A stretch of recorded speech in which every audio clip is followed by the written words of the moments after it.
സദാശിവസമാരംഭാം ശങ്കരാചാര്യമധ്യമാം അസ്മദാചാര്യപര്യന്താം വന്ദേ ഗുരുപരമ്പരാം. യോऽന്തഃ പ്രവിശ്യ മമ വാചമിമാം പ്രസുപ്താം സഞ്ജീവയത്യഖിലശക്തിധരസ്വധാംനാ അന്യാംശ്ച ഹസ്തചരണശ്രവണത്വഗാദീൻ പ്രാണാൻ നമോ ഭഗവതേ പുരുഷായ തുഭ്യം. ഇന്ന് ഈയൊരു സത്സംഗ പരമ്പരയുടെ വലിയൊരു സദസ്സിൻ്റെ ഭാഗമാകാൻ സാധിച്ചതിലുള്ള സന്തോഷം ആദ്യം ഞാൻ അറിയിക്കട്ടെ. പറളിക്കാട് ഇങ്ങനെ വിശേഷപ്പെട്ട ഒരു സത്സംഗം നടക്കുന്നുണ്ട് എന്ന് കുറച്ചു കാലമായി ഞാൻ അറിയുന്നു. പക്ഷെ ഇവിടേക്ക് വരാൻ എനിക്ക് സാധിച്ചിരുന്നില്ല. ഈ ഒരു വഴിയിലേക്ക് എന്നെ നയിച്ച എല്ലാ ആചാര്യന്മാർക്കും അതിനായിട്ട് കാരണം ആയി തീർന്ന അധ്യാപകർക്കും ഒക്കെ എൻ്റെ പ്രണാമം അർപ്പിക്കട്ടെ. ഏറ്റവും വിശിഷ്ടനായ പൂജ്യ ഭൂമാനന്ദ സ്വാമിജി, അതുപോലെ വിജയൻ മേനോൻ സാറ്, എന്നെ ഇവിടേക്ക് കൊണ്ടുവന്ന ഗിരിജ ടീച്ചർ, ഈ ഒരു സത്സംഗത്തിൽ ഭാഗഭാക്കാകുന്ന എല്ലാ സജ്ജനങ്ങളും എല്ലാവരുടെ മുമ്പിലും സാഷ്ടാംഗം പ്രണമിച്ചുകൊണ്ട് ഇന്നത്തെ വിഷയത്തിലേക്ക്, അതിൻ്റെ ആമുഖത്തിലേക്ക് കടക്കാം. ഭാഗവതം എന്ന് പറയുന്നത് ഒരു വലിയ സമുദ്രമാണ്. ആ എന്തിനെ പറ്റിയും ഏതൊരു അറിവിനെ പറ്റി പറയുമ്പോഴും നമ്മൾ ഈ വാക്ക് പറയാറുണ്ട്, സമുദ്രം എന്നുള്ള വാക്ക്. അതായത് സമുദ്രത്തിൻ്റെ പ്രത്യേകത എന്താണ്?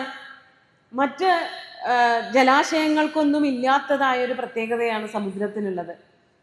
ഏറ്റവും കൂടിയ ആഴം, മറുകരയില്ലാത്ത അവസ്ഥ, ഇതൊക്കെയാണ് സമുദ്രത്തിൻ്റെ പ്രത്യേകതകൾ. അതുപോലെയാണ് ഓരോ അറിവിൻ്റെ സമുദ്രങ്ങളും. എത്ര കണ്ട് അടിയിലേക്ക് പോകണമോ അത്ര കണ്ട് അടിയിലേക്ക് പോവാം. മറുകര കാണാൻ ആർക്കും സാധ്യമാവുകയുമില്ല.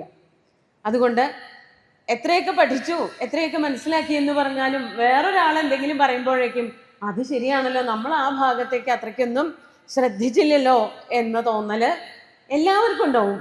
ആചാര്യന്മാരെന്നുള്ള പദവി അതിലൊന്നും വലിയ കാര്യമില്ല എന്നുള്ളതാണ് ഇന്ന് ജഡഭരതൻ എന്ന് നമ്മൾ വിളിക്കുന്ന ശ്രീ ശുകബ്രഹ്മർഷി ആ പേരെടുത്ത് പറയുന്നേ ഇല്ല. അദ്ദേഹത്തിൻ്റെ അവസ്ഥ കൊണ്ട് അങ്ങനെ ഒരു പേര്, ജഡത്വം വന്നതുകൊണ്ടാണ് ആ പേര് അദ്ദേഹത്തിന് വന്നു ചേർന്നത്.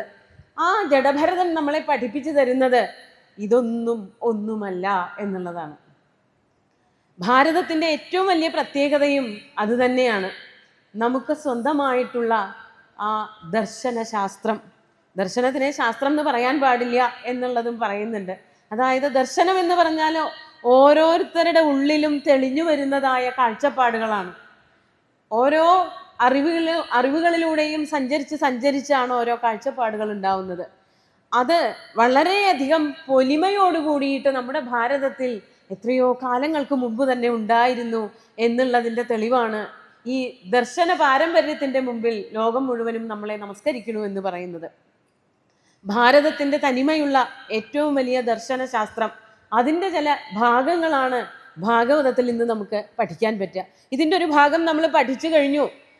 ഋഷഭയോഗീശ്വരൻ്റെ കഥ പറഞ്ഞപ്പോൾ നമ്മളെല്ലാവരും വിചാരിക്കുന്നത് ഈ ഗാർഹികമായിട്ടുള്ള ജീവിതം അത് വളരെ ശ്രേഷ്ഠമാണെന്നാണ്. ശ്രേഷ്ഠമല്ല എന്ന് പറയാൻ പറ്റില്ല. എന്തുകൊണ്ട്? ഗൃഹസ്ഥാശ്രമമാണ് എല്ലാവരെയും തീറ്റിപ്പോറ്റുന്നത്. ഇവിടെ ആരൊക്കെ എവിടെയൊക്കെ സുഖമായി ജീവിക്കുന്നുവോ അവർക്ക് വേണ്ടതെല്ലാം എത്തിച്ചു കൊടുക്കുന്നത് ഗൃഹസ്ഥന്മാരാണ്. അവർ കൃഷി ചെയ്തിട്ടില്ലെങ്കിൽ, അവർ പശുക്കളെ നോക്കിയിട്ടില്ലെങ്കിൽ, അവർ ധനം വർദ്ധിപ്പിച്ചിട്ടില്ലെങ്കിൽ ഇവിടെ ആർക്കും ജീവിക്കാൻ സാധിക്കില്ല. പക്ഷേ ഭാഗവതം പറയണത്, അല്ലെങ്കിൽ തത്വചിന്തകൾ നമ്മളെ പ്രചോദിപ്പിക്കുന്നത്, നമ്മളെ ചിന്തിക്കാൻ പ്രേരിപ്പിക്കുന്നത് അതിൽ കിടന്നിങ്ങനെ മറിയരുത് എന്നുള്ളതാണ്. അത് കഴിഞ്ഞിട്ടും പോണം, അവിടെ നിർത്തരുത്. അതാണ് പണ്ടുള്ള ആചാര്യന്മാര്, നമ്മുടെ രാജാക്കന്മാരൊക്കെ അങ്ങനെയായിരുന്നില്ലേ? ഋഷഭൻ ദേവൻ അങ്ങനെയല്ലേ ചെയ്തത്? കുറെ കാലം രാജ്യമൊക്കെ ഭരിച്ചു, അത് കഴിഞ്ഞപ്പോൾ മതിയാക്കി, ഗൃഹസ്ഥാശ്രമമൊക്കെ അവസാനിപ്പിക്കാറായി എന്ന് തിരിച്ചറിഞ്ഞുകൊണ്ട് സന്യാസത്തിലേക്കും പിന്നീട് വാനപ്രസ്ഥത്തിലേക്കും പോവുകയാണ് ഉണ്ടായത്. അപ്പോൾ അങ്ങനെ ശരീരം ത്യജിച്ച ആളാണ് ഋഷഭ യോഗീശ്വരൻ. അദ്ദേഹത്തിൻ്റെ മകനായിട്ട് 100 മക്കളുണ്ടായിരുന്നു. അദ്ദേഹത്തിൻ്റെ പുത്രനായിട്ടാണ് ഇന്ന് നമ്മുടെ ഏറ്റവും വലിയ ആചാര്യനായിട്ട് നമ്മൾ കാണുന്ന ജഡഭരതൻ ജനിക്കുന്നത്. അദ്ദേഹത്തിൻ്റെ ആദ്യത്തെ പേര് അതല്ല കേട്ടോ, കേവലം ഭരതൻ എന്നേ ഉണ്ടായിരുന്നുള്ളൂ. 100 മക്കളിൽ ഏറ്റവും മൂത്ത മകനായിരുന്നു ഭരതൻ. ആ ഭരതനെയാണ് രാജ്യത്തിൻ്റെ ഭാരങ്ങളൊക്കെ, ആ ചുമതലകളൊക്കെ ഏൽപ്പിച്ചിട്ട് ഋഷഭദേവൻ യാത്രയാകുന്നത്. പിന്നീട് തിരിച്ചു വരുന്നില്ല. അങ്ങനെ കഥകളൊക്കെ നമുക്കറിയാം. കുടക എന്ന് പറയുന്ന സ്ഥലത്ത് വച്ചിട്ടാണ് ഋഷഭയോഗീശ്വരൻ ഒരു കാട്ടുതീയിൽ വെട്ട് മരിച്ചു പോവുകയുണ്ടായിരുന്നത്. ദാവാനലത്തിൽ വെന്തു മരിക്കുകയാണ് ഉണ്ടായത്. പക്ഷെ അദ്ദേഹത്തിന് അതിലൊന്നും അങ്ങനെ തന്നെ വേണമെന്ന് വിചാരിച്ചിട്ടാണ് കാട്ടിലേക്ക് പോയത്. അപ്പൊ അദ്ദേഹത്തിന്റെ വംശപരമ്പരയിൽപ്പെട്ട ഭരതയോഗീശ്വരൻ ഈ ഒരു അവസ്ഥയിലായതിൽ സംശയമൊന്നും പറയാനില്ല. അതിൽ എന്തേ അങ്ങനെയായത്, ഭരതൻ ജഡഭരതനായത് എന്തുകൊണ്ടാണ് എന്നുള്ളതിൽ ഒരു ആശ്ചര്യവും പ്രകടിപ്പിക്കാനില്ല. വന്ന വഴി അങ്ങനത്തെയാണ്. അത്രയ്ക്ക് പ്രൗഢമായിട്ടുള്ളൊരു പാരമ്പര്യം, യോഗിയുടെ പാരമ്പര്യം ഭരതനുണ്ട്. അപ്പോൾ ജഡഭരതനെ പറ്റിയിട്ട് പറയുമ്പോൾ നമ്മൾ ഒപ്പം തന്നെ ഓർക്കണ പേരാണ് രഘുഗണൻ എന്ന് പറഞ്ഞ രാജാവിൻ്റെ പേര്. അദ്ദേഹം എങ്ങനെയാണ് ഇവർ തമ്മിൽ സംഭാഷണത്തിന്, ഒരു സംവാദത്തിന് വഴിയുണ്ടായത് എന്നുള്ള ആമുഖമാണ് പഞ്ചമസ്കന്ധത്തിലെ 10ാമത്തെ അധ്യായത്തിൽ ഭാഗവതത്തിൽ വിസ്തരിച്ച് പറയുന്നുണ്ട്. ആ ഒരു അധ്യായം എന്ന് പറയുന്നതിന് കുറച്ച് വ്യത്യാസങ്ങളൊക്കെ ഉണ്ട്. എന്താണെന്ന് വെച്ചാൽ ബാക്കിയെല്ലാം ശ്ലോക രൂപത്തിലാണ് എഴുതി വച്ചിരിക്കുന്നത്. പക്ഷെ ഇവിടെ കുറച്ചൊരു ഗദ്യത്തിൻ്റെ ഛായ തോന്നുന്ന പോലെയാണ്. പക്ഷെ ഒരു പദ്യാത്മകത, ഒരു കാവ്യത്തിൻ്റെ സ്വഭാവമൊക്കെ ഉണ്ട്. വെറുതെ വാക്യങ്ങളല്ല, എന്നാലും അതിലൊരു ഗദ്യത്തിൻ്റെ സ്വഭാവത്തോടു കൂടിയിട്ടാണ് അവിടെ എഴുതിയിരിക്കുന്നത്. ആരായിരുന്നു രഘുഗണൻ എന്നു പേരുള്ള രാജാവ്? അദ്ദേഹം സിന്ധു സൗവീരങ്ങളുടെ, ഇതൊക്കെ പഴയ കാലത്തെ രാജ്യങ്ങളാണ്. ഇന്ന് ആ പേരിൽ നമ്മൾ ധാരാളമായിട്ട് രാജ്യങ്ങളൊന്നും അറിയുന്നില്ല. സിന്ധു എന്ന് പറഞ്ഞാൽ നമുക്ക് എല്ലാവർക്കും അറിയാം. സിന്ധു എന്നുള്ള പദം നദിയുടെ പേരാണ്. ഇന്ന് വളരെ കോളിളക്കമൊക്കെ സൃഷ്ടിച്ചിരിക്കുന്ന സിന്ധു നദീജല കരാറ് മരവിപ്പിച്ചില്ലേ നമ്മൾ? അതെവിടെയാ ചെന്ന് അവസാനിക്കുന്നത്? അത് സമുദ്രത്തിൽ, അറബിക്കടലിൽ ചേരുന്നത് പാകിസ്ഥാനിൽ കൂടെ ഒഴുകിയിട്ടാണ്. തുടങ്ങണത് നമ്മുടെ അവിടെ നിന്നാണ്, ഭാരതത്തിൽ നിന്നാണ്. അപ്പോൾ അതിൻ്റെ ഒരു വ്യാപ്തി, അതിങ്ങനെ ഒഴുകി ഒഴുകി പോകുന്ന ദിക്കുകളെ മുഴുവനും സമ്പദ് സമൃദ്ധമാക്കിയിട്ടാണ് പോണത്. അതിൽ 5 നദികൾ ചേരുന്നുണ്ട്. ഇതൊക്കെ നമ്മൾ ജിയോഗ്രഫിക്കൽ എല്ലാം പഠിച്ചു വെച്ചിട്ടുണ്ട്. അതിനൊക്കെ വളരെ വലിയ ചരിത്രങ്ങളുണ്ട്, അതിനൊക്കെ പൗരാണിക അംശങ്ങളുണ്ട് എന്നുള്ളത് ഇത്തരം ഗ്രന്ഥങ്ങളിൽ കൂടെ സഞ്ചരിക്കുമ്പോഴാണ് നമുക്ക് മനസ്സിലാക്കാൻ പറ്റുക. മഹാഭാരതത്തിൽ നമ്മൾ സിന്ധു രാജ്യത്തിനെ പറ്റി കേട്ടിട്ടുണ്ട്. ദുര്യോധനന് അവര് 100 പേരുണ്ട്, 100 സഹോദരന്മാരുണ്ട്. അവരുടെ ഒരു സഹോദരിയുണ്ട്, ദുശ്ശള എന്ന പേരുള്ള ഒരു സഹോദരിയുണ്ട്. ആ പെൺകുട്ടിയെ വിവാഹം കഴിച്ചു കൊടുത്തിരിക്കുന്നത് ഈ സിന്ധു രാജ്യത്തിലേക്കാണ്. ഈ സിന്ധു എന്നുള്ള വാക്കിൽ നിന്ന് തന്നെയാണ് നമ്മളെല്ലാവരും ഹിന്ദുക്കളായത് എന്നുള്ളതും വളരെ രസകരമായിട്ടുള്ളൊരു കാര്യമാണ്. അതായത് ഈ ശരിക്കത് ഹിന്ദു എന്നായിരുന്നു എന്നും എച്ച് എന്നുള്ള ഹകാരം ഉച്ചരിക്കാൻ ബുദ്ധിമുട്ടുള്ളത് കൊണ്ടാണ് അത് ഇൻഡസ് ആയത് എന്നും അതങ്ങനെയാണ് ഇന്ത്യയായത് എന്നും നമ്മളൊക്കെ അങ്ങനെ ഇന്ത്യക്കാരും ഹിന്ദുക്കളും ഒക്കെയാണ് നമ്മളെന്ന് പറയുന്നത്. ഈ പ്രദേശത്ത് വസിക്കുന്നവരെ എല്ലാവരെയും കൂട്ടിച്ചേർത്തിട്ടാണ് കേട്ടോ. അവിടെ അതാണ് പറഞ്ഞത്, ഇതൊരു സംസ്കാരമാണ്. നമ്മൾ എപ്പോഴും പഠിക്കുന്നുണ്ടല്ലോ സിന്ധു നദീതര സംസ്കാരം എന്ന് പറഞ്ഞിട്ട് വളരെ വലിയൊരു ഭാഗം നമ്മൾ പഠിക്കുന്നുണ്ട്. അതുകൊണ്ടാണ് ഇത് മതമല്ല, ഇതൊരു സംസ്കാരമാണ്, ഇതൊരു ജീവിത രീതിയാണ്, ഇത് ഒരു തലമുറയിൽ നിന്ന് മറ്റൊരു തലമുറയിലേക്ക് പകർന്നു കൊടുക്കുന്ന ജീവിത രീതിയാണ് എന്ന് പറയണത്. ഇതിന് പ്രത്യേകിച്ച് ഒരു നേതൃസ്ഥാനീയനായിട്ടുള്ള ആൾക്കാരൊന്നുമില്ല. അതിൻ്റെ ഒരു വകതിരിവോട് കൂടിയിട്ട് നമ്മളിങ്ങനെ കൊണ്ടു നടക്കുന്നു, അടുത്ത തലമുറയ്ക്ക് കൊടുക്കണു എന്നേ ഉള്ളൂ. അത്ര വലിയ രാജ്യങ്ങൾ ഇതിന് ചുറ്റുമുണ്ടായിരുന്നു. അതാണ് സിന്ധു രാജ്യം. സിന്ധു രാജ്യം, സൗവീര രാജ്യം എന്നൊക്കെ പറഞ്ഞാൽ അടുത്തടുത്തുള്ള രാജ്യങ്ങളാണ്. ഇന്ന് നമ്മളത് തെരഞ്ഞു നോക്കിയിട്ടുണ്ടെങ്കിൽ ചിലപ്പോൾ സൗവീര രാജ്യത്തിനെ കാണാൻ പറ്റില്ല. സിന്ധു രാജ്യത്തിനെ, സിന്ധ് എന്ന് പറയുന്ന പ്രവിശ്യകളെയൊക്കെ കാണാൻ പറ്റും. അതിൽ ചിലത് നമ്മുടെ നാട്ടിലുണ്ടാവും, ചിലത് പാകിസ്ഥാനിലാവും. പക്ഷെ അന്ന് അതൊന്നും ഇല്ലല്ലോ. അന്ന് അങ്ങനത്തെ വേർതിരിവുകളൊന്നുമില്ല. അപ്പോൾ അവിടുത്തെ, അതിൻ്റെ തൊട്ടടുത്താണ് ഗുജറാത്ത്, അതിൻ്റെ തൊട്ടടുത്താണ് രാജസ്ഥാൻ. ഈ പ്രദേശങ്ങളുടെ ഒക്കെ കൂടിയിട്ടുള്ള രാജാവായിരുന്നു രഹൂഗണൻ എന്നു പേരുള്ള വ്യക്തി. അദ്ദേഹം വളരെ ശ്രേഷ്ഠനായിട്ടുള്ള ആളാണ്, വളരെ മിടുക്കനാണ്, നല്ല കാര്യങ്ങളിലൊക്കെ ധാരാളം ബുദ്ധി ചെലുത്തുന്നവനും യാഗാദി കർമ്മങ്ങൾ ചെയ്യുന്നവനും ഒക്കെയാണ്. പക്ഷേ ഈ കലിയുഗത്തിൽ അല്ലെങ്കിൽ ഇക്കാലത്ത് ജീവിച്ചു കൊണ്ടിരിക്കുമ്പോൾ ചില തെറ്റുകൾ മനുഷ്യർക്കൊക്കെ സംഭവിക്കും. നമുക്കറിയാം, എത്ര നന്നായി ജീവിക്കുകയാണെന്ന് പറഞ്ഞാലും അവിടെ ചില പിഴവുകളൊക്കെ ഉണ്ടാവും. അങ്ങനെ രാജാവാണെന്നുള്ളത് കൊണ്ട് വന്ന പിഴവ്, ആ പിഴവിനെ പറ്റിയിട്ടുള്ള ഭാഗമാണ് നമ്മൾ ഇന്ന് പഠിക്കാൻ പോകുന്നത്, പാരായണം ചെയ്യാൻ പോകുന്നത്. അപ്പോൾ ആ 10ാമത്തെ അധ്യായത്തിലെ കഥയൊന്ന് ചുരുക്കിയിട്ട് നമുക്ക് ഇന്നത്തെ ഈ ഒരു പത്രികയിൽ വന്നിരിക്കുന്ന ശ്ലോകങ്ങളുടെ വ്യാഖ്യാനങ്ങളിലേക്ക് കിടക്കാം. അപ്പോൾ ഈ രാജാവ് രഘുഗുണൻ അദ്ദേഹത്തിൻ്റെ ഗുരുവായിട്ട് കണക്കാക്കുന്നത് കപിലമുനിയെയാണ്, കപില വസുദേവര്. അദ്ദേഹത്തെ ഒന്ന് ദർശിക്കാൻ, ഭഗവാൻ മഹാവിഷ്ണുവിൻ്റെ അവതാരം തന്നെയാണ് കപിലമുനി എന്ന് മനസ്സിലാക്കിയിട്ട് കപിലമുനിയെ കണ്ട് കുറച്ച് തത്വബോധം ഉണ്ടാക്കിയെടുക്കാൻ വേണ്ടിയിട്ട് ഇദ്ദേഹം രഘുഗണൻ എന്ന് പറഞ്ഞ രാജാവ് പോവുകയാണ്. അപ്പോൾ കപിലമുനിയെ കാണാൻ പണ്ടത്തെ കാലത്ത് ഇങ്ങനെ വലിയ വാഹനങ്ങളൊന്നുമില്ല, പല്ലക്കിൽ കയറിയിട്ടാണ് രാജാക്കന്മാരൊക്കെ പോകുന്നത്. പല്ലക്ക് ഒരു കാലം വരെ ഉണ്ടായിരുന്നു, വാഹനങ്ങളൊക്കെ ഇവിടെ ഉണ്ടായിരുന്നിട്ട്, രഥം പോലെയുള്ളതൊക്കെ ഇവിടെ ഉണ്ടായിരുന്നുവെങ്കിലും രാജാക്കന്മാര് ശ്രേഷ്ഠന്മാരായിട്ടുള്ള വ്യക്തികളൊക്കെ സഞ്ചരിച്ചിരുന്ന പല്ലക്കുകൾ കുറെ കാലം വരെ നമ്മുടെ അടുത്തുണ്ടായിരുന്നു. അതിപ്പോഴും അതിൻ്റെ ബാക്കി ആരും ഉപയോഗിക്കുന്നില്ല. തൃപ്പൂണിത്തുറയൊക്കെ അവിടെ സൂക്ഷിച്ചു വച്ചിട്ടുണ്ട്. അന്നത്തെ കാലത്തെ രാജാക്കന്മാർ സഞ്ചരിച്ചിരുന്നതായ പല്ലക്കുകളൊക്കെ കാണാൻ പറ്റും. അപ്പോൾ ഈ പല്ലക്ക് അതിന് ചക്രങ്ങളൊന്നുമില്ല, ഏറ്റിക്കൊണ്ട് പോവുക തന്നെ വേണം. കുറച്ച് മിനിമം കുറഞ്ഞത് ഒരു 4 പേരെങ്കിലും അത് ചുമക്കാൻ വേണം. അതിൽ കൂടുതലായാലും കുഴപ്പമില്ല, 6 പേരായാലും കുഴപ്പമില്ല, സുഖമായിട്ട് ചുമന്നുകൊണ്ട് പോവാം. അപ്പോൾ ആ പല്ലക്ക് ചുമക്കാൻ വേണ്ടിയിട്ട് കുറച്ച് ആൾക്കാരെ നിയോഗിച്ചിട്ടുണ്ട്. അവരെ പറയുന്ന പേരാണ് അമാലന്മാരെന്ന് പറയും.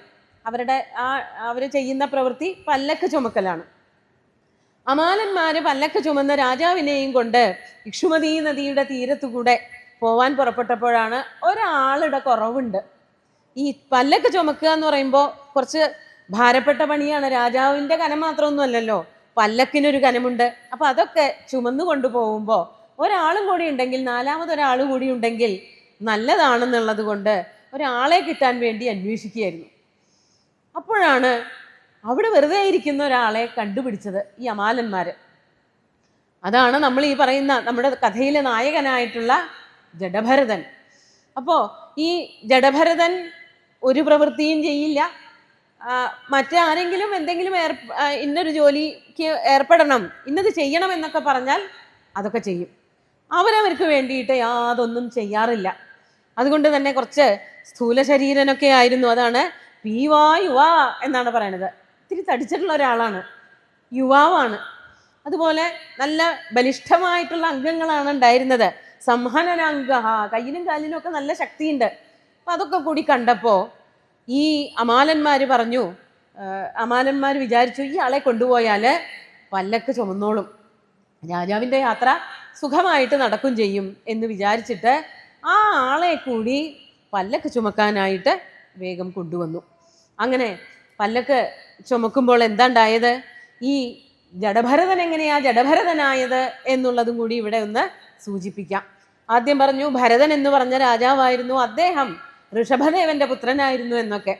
ഋഷഭദേവൻ പോയപ്പോൾ നല്ല ഭംഗിയായിട്ട് രാജ്യം ഭരിച്ചു. ആ ഭരതനിൽ നിന്നാണ് നമുക്ക് ഭാരതം എന്ന് പേര് വന്നത് എന്ന് പറയപ്പെടുന്നുണ്ട്. നമ്മുടെ പുരാണങ്ങൾ എടുത്ത് പരിശോധിച്ചാൽ ഭരതന്മാർ ധാരാളമുണ്ട്. ശ്രീരാമന്റെ സഹോദരനായിട്ടുള്ളൊരു ഭരതനെ കാണാം. നന്നായിട്ട് രാജ്യം ഭരിച്ച ആൾ തന്നെയാണ്. 10-14 കൊല്ലം ശ്രീരാമൻ ഇല്ലാത്ത സമയത്താണ് രാജ്യം ഭരിച്ചതെങ്കിലും വളരെ ഭംഗിയായിട്ട് ശ്രീരാമൻ എങ്ങനെയാണോ അയോധ്യ രാജ്യം കൊണ്ടു നടക്കണമെന്ന് വിചാരിച്ചത് അതേപോലെ കൊണ്ടു നടന്ന ആളാണ് ആ ഭരതൻ. അതുകൊണ്ട് ആ പേരിൽ നിന്നാണ് ഭാരതം എന്ന് പേര് വന്നത് എന്നും പറയപ്പെടുന്നുണ്ട്. ഇനി അതല്ല, വളരെ പ്രസിദ്ധനായിട്ട് മറ്റൊരു ഭരതനുണ്ട്, ശകുന്തളയുടെ പുത്രനായിട്ടുള്ള ഭരതൻ. സർവദമനൻ എന്നായിരുന്നു ആ ബാലകന്റെ ആദ്യത്തെ പേര്. പിന്നീട് ഭരതൻ എന്നായി. ആ ഭരതന്റെ കഴിവുറ്റ ഭരണത്തിൽ നിന്നാണ് ഈ പ്രദേശത്തിന് ഭാരതം എന്ന് പേര് വന്നത് എന്ന് കാണാം.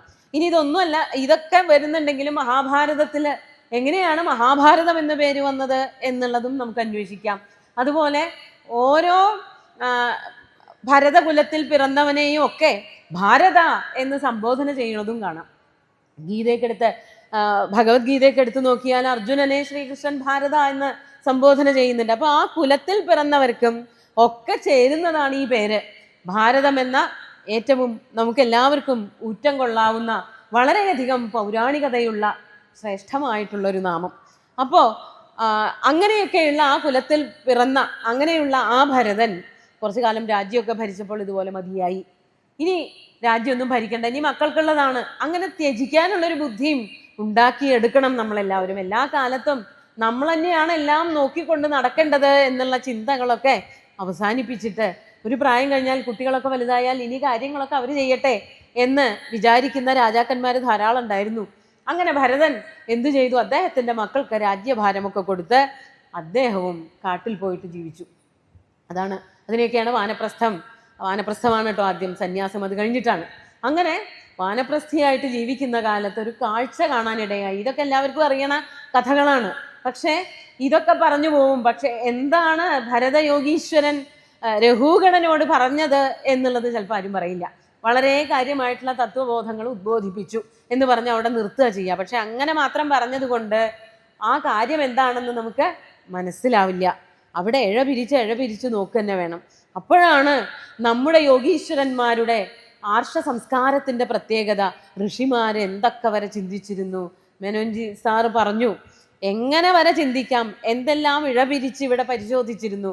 അക്ഷരങ്ങൾ എഴുതാനോ വാക്കുകൾ പറയാനോ പോലും കഴിവില്ലാതിരുന്ന ഒരു കൂട്ടം മനുഷ്യർ എവിടെയൊക്കെയോ ജീവിച്ചിരുന്ന കാലത്ത് നമ്മൾ ഇവിടെ കാവ്യങ്ങൾ എഴുതിയിരുന്നു, വേദങ്ങൾ രചിച്ചു എന്നുള്ളതൊക്കെ എത്ര അഭിമാനിക്കേണ്ടതായിട്ടുള്ള കാര്യങ്ങളാണ്. പക്ഷേ നമ്മുടെ ഒരു സ്വഭാവം എന്ന് പറഞ്ഞാൽ ഈ ദർശനങ്ങളുടെ പാരമ്യം കൊണ്ട് എല്ലാം ത്യജിക്കാനുള്ളൊരു സ്വഭാവമുണ്ട്. അതുകൊണ്ട് തന്നെ പല കാവ്യങ്ങളിലും നമുക്കത് ആരാ എഴുതിയത് എന്ന് പോലും അറിയാൻ പറ്റില്ല. ഹിസ്റ്ററി അഥവാ ചരിത്രം എന്ന് പറയുന്നത് വലിയൊരു വട്ടപൂജ്യമാണ് ഭാരതീയന് എന്ന് എല്ലാവരും പറയും. ചരിത്രകാരന്മാർ പുറമേ ഉള്ളവരൊക്കെ പറയും. എന്തുകൊണ്ടാണ് അത് പറയണത്? നമ്മുടെ പേരെഴുതി വയ്ക്കുന്നത് അഹങ്കാരത്തിൻ്റെ ഭാഗമായാലോ? അതുകൊണ്ട് അങ്ങനെ ചെയ്യില്ല. സംസ്കൃതത്തിൻ്റെ ഒരു പ്രയോഗം തന്നെയുണ്ട്, കർമ്മണി പ്രയോഗം. സംസ്കൃതം പഠിച്ചിട്ടുള്ളവർക്കൊക്കെ അറിയണ്ടാവും. എന്താ കർമ്മണി? അത് സംസ്കൃതം പഠിക്കുകയൊന്നും വേണ്ട, ഭാഷ പഠിക്കണവരൊക്കെ ഇത് രണ്ടും പഠിച്ചുകൊണ്ടിരിക്കുന്നവരാണ്. കർത്തരി പ്രയോഗമുണ്ട്, കർമ്മണി പ്രയോഗമുണ്ട്. എന്താ കർത്തരി പ്രയോഗം എന്ന് പറഞ്ഞാൽ കർത്താവിന് പ്രാധാന്യം വരുന്ന പ്രയോഗമാണ് കർത്തരി പ്രയോഗം. കർമ്മണി പ്രയോഗം എന്താ? കർമ്മത്തിനാ പ്രാധാന്യം വരുന്നത്, അല്ലേ? ഞാൻ പോകുന്നു, അഹം ഗച്ഛാമി, അല്ലെങ്കിൽ രാമൻ പോകുന്നു, രാമഃ ഗച്ഛതി എന്ന് പറയും. രാമനാൽ പോകപ്പെടുന്നു എന്ന് പറയുമ്പോൾ രാമേണ ഗമ്യതേ എന്ന് പറയും. മയാ വിരമ്യതേ, എന്നാൽ വിരമിക്കപ്പെടുന്നു, ഞാൻ എൻ്റെ പ്രസംഗം അവസാനിപ്പിക്കുന്നു എന്നൊക്കെ പറയുമ്പോൾ അവിടെ കർമ്മണിയാണ് പ്രയോഗം. എന്താ കർമ്മണി പ്രയോഗത്തിൻ്റെ പ്രത്യേകത? എനിക്കല്ല പ്രത്യേകത, ഞാൻ ചെയ്യുന്ന പ്രവൃത്തിക്കാണ്. ഞാനിവിടെ ചെയ്യുന്ന സത്സംഗത്തിന് ഒരു ചെറിയൊരംശം എൻ്റേതായിട്ട് നൽകാൻ പറ്റുന്നത് അതിനാണ് പ്രത്യേകത. ഞാൻ എഴുതുന്ന ഗ്രന്ഥത്തിനാണ് പ്രത്യേകത, എനിക്കല്ല. അങ്ങനെ വന്നാൽ ഞാൻ എന്നുള്ളത് മറന്നുടങ്ങും, ആരും എഴുതി വയ്ക്കില്ല. അതൊരു പാരമ്പര്യമായിട്ടൊരു സംസ്കാരമായിട്ട് പിന്തുടർന്നു വന്നതുകൊണ്ട് പലപ്പോഴും നമുക്ക് ഞാൻ എന്ന ഭാവം വളരെ കാലം വരെ ഇല്ലാതെയായിരുന്നു. അതുകൊണ്ട് ഈ പറഞ്ഞ ഒരു കാവ്യങ്ങളിലും അതിൻ്റെ കർത്താവ് ആരാണെന്നുള്ളത് പിന്നീട് വന്നവരുടെ കാവ്യങ്ങളിൽ നിന്ന് മനസ്സിലാക്കിയിട്ടാണ് നമ്മുടെ കാവ്യങ്ങളുടെ കുലഗുരുവായിട്ടുള്ള കാളിദാസന്റെ കാവ്യം വരെ നമ്മൾ മനസ്സിലാക്കുന്നത്. അല്ലാതെ കാളിദാസൻ കാവ്യത്തിൽ ഞാനാണിത് എഴുതുന്നത് എന്ന് പറഞ്ഞിട്ടില്ല. ഇനി അന്നത്തെ കാലത്ത് അതൊന്നും ആരും മിസ്യൂസ് ചെയ്യാൻ പുറപ്പെട്ടിട്ടുമില്ല. ഇന്നത്തെ കാലം അതല്ല, നമ്മൾ അതിനൊക്കെ പ്രതിവിധികൾ കണ്ടെത്തി വേണം മുന്നേറാൻ. അങ്ങനെ ഭരതൻ എല്ലാം ത്യജിച്ചുകൊണ്ട് സന്യാസത്തിൽ ഇങ്ങനെ നടന്നുകൊണ്ട് അവിടെ ജീവിക്കുന്ന കാലത്ത് പെട്ടെന്നാണ് ഒരു ദിവസം ഒരു കാഴ്ച കണ്ടത്. ഗർഭിണിയായിട്ടുള്ള ഒരു മാൻപേട, അതിനെ ഒരു സിംഹം പിടിക്കാൻ വേണ്ടിയിട്ട് വരുന്നു. അത് പരിഭ്രമിച്ചുകൊണ്ട് പുഴ ചാടിക്കടക്കുക ചെയ്തത്. ആ സിംഹത്തിൻ്റെ വായിൽ നിന്ന് രക്ഷപ്പെടാൻ വേണ്ടിയിട്ട് പുഴ ചാടി. അങ്ങനെ ചാടിയപ്പോൾ ആ പേടിയും ചാട്ടത്തിൻ്റെ അധ്വാനവും എല്ലാം കാരണം അത് പ്രസവിച്ചു പോയി. ഒരു ചെറിയ മാൻകുട്ടി ഉണ്ടായി. അതോടൊപ്പം ഈ അമ്മ ആയിട്ടുള്ള പേടമാൻ അത് മരിച്ചുപോയി. ഈ മാൻകുട്ടി വെള്ളത്തിൽ വീഴുകയും ചെയ്തു. അത് കണ്ടതോട് കൂടിയിട്ട് ഇത് കാണുകയാണ് ഇപ്പുറത്തിരുന്നു കൊണ്ട് ഭരതൻ, രാജാവായിട്ടുള്ള ഭരതൻ, ഇപ്പോൾ വാനപ്രസ്ഥത്തിലിരിക്കുന്ന അദ്ദേഹം അത് കണ്ടപ്പോൾ അതോടുകൂടിയിട്ട് വിഷമായി. ഈ മാനിന് ഇനി ആരാളുള്ളത്? വെള്ളത്തിൽ കൂടെ ഒലിച്ചു പോയാൽ കഷ്ടാവില്ല അതിൻ്റെ ജീവിതം എന്ന് കരുതിയിട്ട് ആ മാൻകുട്ടിയെ എടുത്തുകൊണ്ടുവന്ന് പിന്നെ അതിനെ പരിപാലിക്കാൻ തുടങ്ങി. അതിനെ പരിപാലിച്ച് അതിന് പുല്ല് കൊടുക്കുക, അങ്ങനെ ഭക്ഷണമൊക്കെ കൊടുത്ത് അതിനെ വളർത്തി വലുതാക്കി. കുറച്ചു കാലം കഴിഞ്ഞപ്പോൾ ഭരതന് മരിക്കാനുള്ള നേരമായി. അപ്പോൾ ഭരതൻ്റെ മനസ്സിൽ ആകെ ഒരു ചിന്തയേ ഉള്ളൂ, ഈ മാനിനെ ആര് നോക്കും? ഞാൻ പോയാൽ ഈ മാനിൻ്റെ കാര്യം ആരാ നോക്കുക എന്ന് ചിന്തിച്ച് നമ്മുടെ എല്ലാവരുടെയും നമ്മളൊക്കെ പഠിച്ചു വെച്ചിട്ടുണ്ട്, അവസാന കാലത്ത് എന്താണോ വിചാരിക്കുന്നത് അതായിത്തീരും, മരണാനന്തരം പിന്നെ ആ ഒരു ജന്മമാണ് കിട്ടുക എന്ന് ചിന്തിച്ച് എന്നാണ് നമ്മൾ പറഞ്ഞു പഠിച്ചിരിക്കുന്നത്. അതനുസരിച്ച് ഈ ഭരതൻ എന്ന് പറയുന്ന രാജാവ് ആരായിത്തീർന്നു? മരണത്തിന് ശേഷം ഒരു മാനായിത്തീർന്നു. പക്ഷേ അങ്ങനെയൊക്കെ ആണെങ്കിലും കഠിനമായിട്ടുള്ള വ്രതങ്ങളെ, തപസ്സുകളെ, ഭഗവത് ആരാധനയൊക്കെ നടത്തിയത് കൊണ്ട് ഭരതന് മാനായി തീർന്നിട്ടും പഴയ കാര്യങ്ങളൊക്കെ നല്ല ഓർമ്മയുണ്ടായിരുന്നു. നമ്മൾ ഇന്ദ്രദ്യുമ്നൻ എന്ന് പറഞ്ഞ ആനയുടെ കാര്യം പറയുമ്പോഴൊക്കെ പറയും, ഇന്ദ്രദ്യുമ്നൻ രാജാവായിരുന്നു, പാണ്ഡ്യഖണ്ഡാധിരാജ ത്വദ്ഭക്താത്മാ ചന്ദനാദ്രൗ കദാചിത്. അങ്ങനെ ഇരുന്ന് തപസ് ചെയ്തിട്ടാണ് അഗസ്ത്യന്റെ ശാപം കൊണ്ട് ആനയായി പോയത്.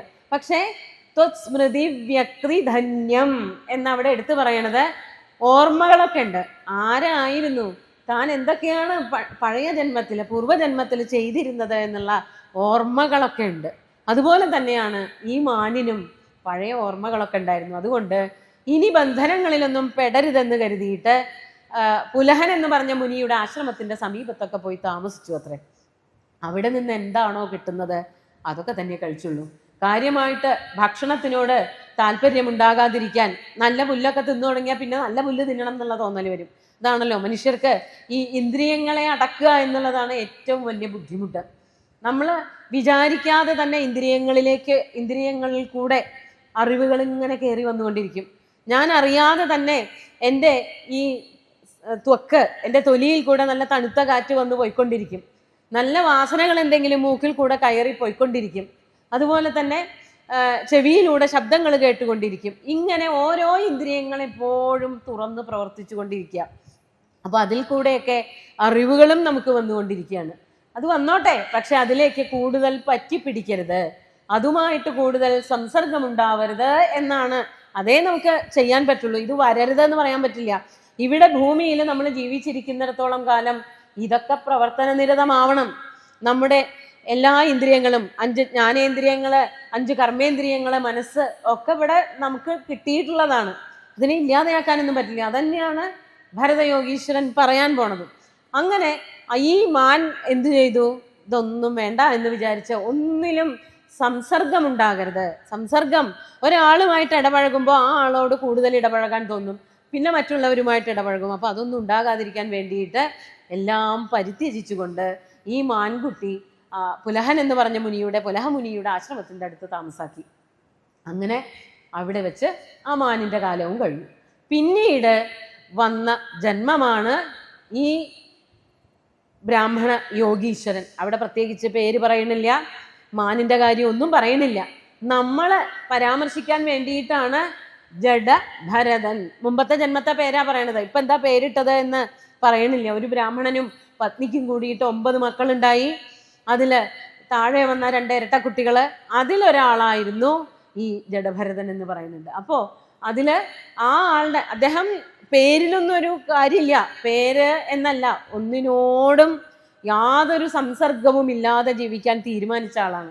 അതുകൊണ്ട് പേര് പോലും ഭാഗവതത്തിലെടുത്ത് പറയുന്നില്ല. അങ്ങനെ ആ ജഡഭരതൻ ഇവിടെ ജഡനാണോ, നിങ്ങൾ ജീവൻ മൃതനാണോ എന്ന് ഈ രഘുഗണൻ ഭരതമുനിയോട് ചോദിക്കുന്നുണ്ട്, ഭരതയോഗീശ്വരനോട് ചോദിക്കുന്നുണ്ട്. അങ്ങനെയാണ് ആ പേര് നമ്മൾ എടുത്തത്. ജഡനാണ്, ഇയാള് മരണത്തിന് തുല്യനായിട്ട് മരിച്ച പോലെ തന്നെയാണ് ജീവിക്കുന്നത് എന്നുള്ളത് കൊണ്ടാണ് അദ്ദേഹത്തിനെ ജഡഭരതൻ എന്ന് നമ്മളെല്ലാവരും അല്ലെങ്കിൽ കഥാകൃത്തുക്കളെ ആഖ്യാനം ചെയ്യുന്നവരൊക്കെ പറയാൻ തുടങ്ങിയത്. ശ്രീശുക ബ്രഹ്മർഷി അത്ര വിസ്തരിച്ചൊന്നും ആ പേരൊന്നും പറയുന്നത് പോലുമില്ല. അങ്ങനെ എല്ലാം പരിത്യജിച്ചുകൊണ്ട് മറ്റുള്ളവരെന്തെങ്കിലും പണി പറയുകയാണ്, ഓ ശരി എന്നാൽ ഞാനത് ചെയ്യാം, അല്ലെങ്കിൽ അവിടെ ഒരു ഇത്രയും വഴി ഉണ്ടാക്കണം, കുഴി കുഴിക്കണം, അല്ലെങ്കിൽ ഇന്നത് ചെയ്യണം എന്നൊക്കെ പറഞ്ഞാൽ അതൊക്കെ ചെയ്യും. അവരവർക്ക് വേണ്ടിയിട്ട് യാതൊരു പണിയും ജഡഭരതൻ ചെയ്യില്ല. അങ്ങനെ ഇരിക്കുമ്പോൾ ഒരു രാജാവിനൊരു നരബലി നടത്തണം എന്നുള്ള തോന്നൽ വന്നു. അങ്ങനെ അന്വേഷിച്ച് നടന്നപ്പോഴാണ് തരക്കേടില്ലാത്ത ഒരാൾ ഇവിടെ ഇരിക്കുന്നു, അയാളെ പിടിച്ചിട്ട് ബലി നടത്താം. അങ്ങനെ ആ ആളെ കൊണ്ട് ആർക്കാണ് ബലി കൊടുക്കുന്നത്? ഭദ്രകാളിക്കാണ് ബലി കൊടുക്കുന്നത്. അപ്പോൾ ഭദ്രകാളിയുടെ മുമ്പിൽ കൊണ്ടുപോയി നിർത്തിയപ്പോൾ ഇയാളെ നന്നായി എണ്ണയൊക്കെ തേച്ച് കുളിപ്പിച്ച് നല്ല മിടുക്കനാക്കി വസ്ത്രങ്ങളൊക്കെ ധരിപ്പിച്ച് ഇതൊന്നും ചെയ്യില്ല, ശരീരത്തിന് യാതൊരു സംസ്കാരങ്ങളും ചെയ്യാറില്ല. അതുപോലെ അച്ഛനമ്മമാർ മരിച്ചതിന് ശേഷം സഹോദരങ്ങൾ ആരും ഈ താഴെയുള്ള ആളെ തിരിഞ്ഞു നോക്കാണ്ടേ. അതോടുകൂടിയിട്ടാണ് അദ്ദേഹം വളരെ ശക്തമായിട്ടുള്ള ഒരു പരിവ്രാജകനായിട്ട് നടക്കാൻ തുടങ്ങിയത്. ആ ആളെയാണ് ഈ ഭദ്രകാളിയുടെ മുമ്പിൽ ബലിക്കായിട്ട് കൊണ്ടു നിർത്തിയത്. അവിടെ കൊണ്ടു നിർത്തിയപ്പോൾ ഭദ്രകാളി തന്നെ ഇറങ്ങി വന്നിട്ട് ആരാണോ ഇദ്ദേഹത്തിനെ കൊണ്ടു നിർത്തിയത് അവരെയൊക്കെ തുരത്തി ഓടിച്ചു എന്നും വധിച്ചു കളഞ്ഞു എന്നും ഈ ജഡഭരതനെ സംരക്ഷിക്കുകയാണ് കാളി ചെയ്തതും എന്നും കഥകളിലുണ്ട്. അങ്ങനെയാണ് അത് ജഡഭരതൻ വിചാരിച്ചിട്ടല്ല, ശരീരത്തിന് ഒരു പോറൽ പോലും ഏൽക്കാതെ അദ്ദേഹം തിരിച്ചു പോന്നു. അങ്ങനെ ഇരിക്കുമ്പോഴാണ് ഈ പക്ഷികളെ പാടത്തെ കൃഷി ചെയ്യുമ്പോൾ ആ കൃഷി കൊത്തിക്കൊണ്ടു പോവാതെ, ഇപ്പം നെല്ലോ ഗോതമ്പോ അങ്ങനെയൊക്കെയുള്ള കൃഷികൾ ചെയ്യുമ്പോൾ അത് വിളഞ്ഞടങ്ങിയാൽ തത്തെ പോലെയുള്ള പക്ഷികളൊക്കെ പറന്നു വരും, എന്നിട്ട് അതൊക്കെ മുറിച്ച് തിന്നും.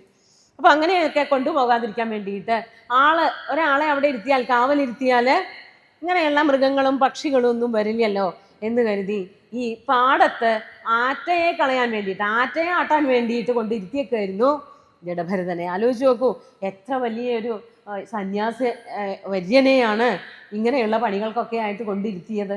അറിയണില്ല, നമ്മളും അറിയണില്ല നമുക്ക് ചുറ്റും ഇതുപോലെയുള്ള ആൾക്കാരുണ്ടോ, നമ്മൾ അറിയണില്ല. നമ്മൾ സാധാരണയായിട്ട് ഇങ്ങനെ ആരോടൊക്കെ വർത്തമാനം പറഞ്ഞ് മുഷിഞ്ഞ വേഷവും ഒരു ശരീര സംസ്കാരമൊന്നും ഇല്ലാതെ നടക്കുന്ന ആൾക്കാർക്കൊക്കെ ഒരൊറ്റ പേര് കുത്തിയിട്ടുണ്ട്, ഭ്രാന്തൻ അല്ലെങ്കിൽ ഭ്രാന്തി എന്നൊരൊറ്റ പേര്. എന്നിട്ട് അവരെ ചികിത്സിച്ച് അല്ലെങ്കിൽ അതിലും മെരുങ്ങുന്നില്ല എന്ന് കണ്ടാൽ അവരെ എവിടെയെങ്കിലുമൊക്കെ കൊണ്ടാക്കും. ആത്മജ്ഞാനം എന്ന് മനസ്സിലായിട്ടുള്ള ആൾക്കാരാണോ? അറിയില്ല. നമ്മൾ ആ തലത്തിലേക്കൊന്നും എത്തിയിട്ടില്ല എന്ന് മാത്രമേ പറയാൻ പറ്റുള്ളൂ. അങ്ങനെ എത്തിയിട്ടുള്ളവരെയാണ് വിജ്ഞന്മാര്, അല്ലെങ്കിൽ അതാണ് വിജ്ഞാനം. ജ്ഞാനം എന്ന് പറയുന്നത് നമ്മൾ പുസ്തകത്തിൽ നിന്നൊക്കെ പഠിച്ചെടുക്കുന്നതാണ്.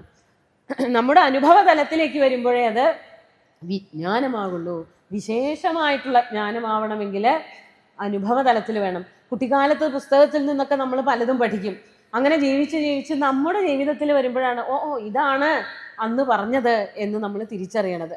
അതുപോലെ ഈ ആത്മതത്വം എന്താണ് എന്ന് മനസ്സിലാക്കിയിട്ടുള്ള യോഗീശ്വരന്മാർ ചിലപ്പോൾ നമുക്ക് ചുറ്റുമൊക്കെ കാണും. അതുപോലെ ഒരാളായിട്ട് ജഡഭരതനൊന്നിലും സംഘമില്ലാതെ നിസ്സംഗനായിട്ട് അങ്ങനെ ജീവിക്കുകയായിരുന്നു. അപ്പോഴാണ് ആ കാലത്താണ് രഘൂഗണൻ എന്ന് പറഞ്ഞ രാജാവിന് കപിലമുനിയെ കാണാൻ വേണ്ടിയിട്ടുള്ള ആഗ്രഹം വന്നതും ഈ പല്ലക്ക് ചുമക്കാൻ വേണ്ടിയിട്ട് ആൾക്കാരെ അന്വേഷിച്ചതും ഒരാളുടെ കുറവുണ്ട് എന്നുള്ളത് കൊണ്ട് ഈ അമാലന്മാരെ അന്വേഷിച്ചിട്ട് പാടത്തിരിക്കുന്നവനായിട്ടുള്ള ജഡഭരതനെ കണ്ടുപിടിക്കുന്നതും. അങ്ങനെ ഈ പല്ലക്ക് ചുമക്കാൻ വേണ്ടിയിട്ട് ജഡഭരതൻ നിയുക്തനായി.